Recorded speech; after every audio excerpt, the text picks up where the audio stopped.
Now let's talk about salts. Salts like us live in families. They don't actually live in families, but they're grouped in families.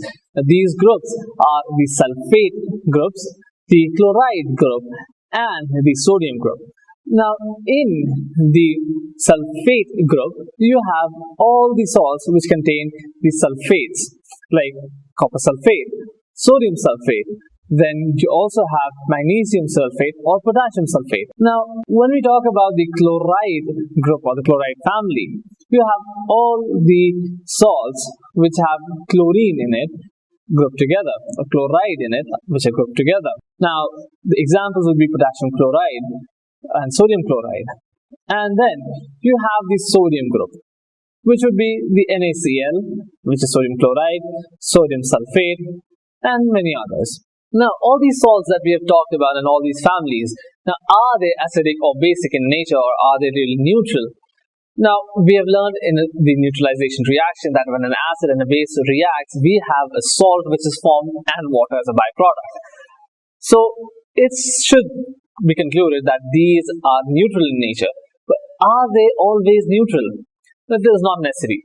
It is only when you have a strong acid and a strong base which react together that you have a neutral salt which is produced. But when you have a strong acid and a weak base which react together, you have a more of an acidic salt which is formed.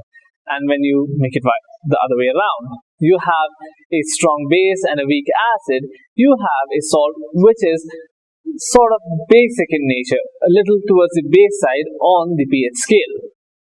Now, these salts are very important to us, as we have said. These salts have contributed to many products which we use in our day-to-day lives.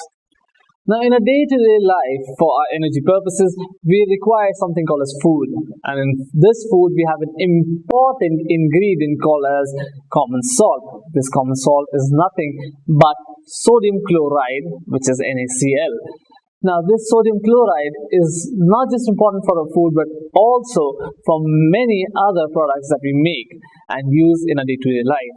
Now, in a simple process called as chloralkali process, wherein you have a brine which is a aqueous solution of common salt, when electrolyzed, you get NaOH and hydrogen gas at the cathode and chlorine at the anode.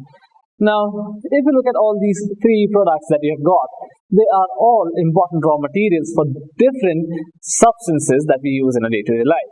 Hydrogen is used for fuels, and margarine, which is or hydrogenized butter.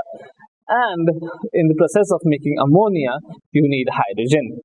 Now, chlorine is another important product in this reaction, which is used as a disinfectant and in PVC and many other processes. And when you talk about NaOH, it is used for making soaps and degreasing agents and many other stuff.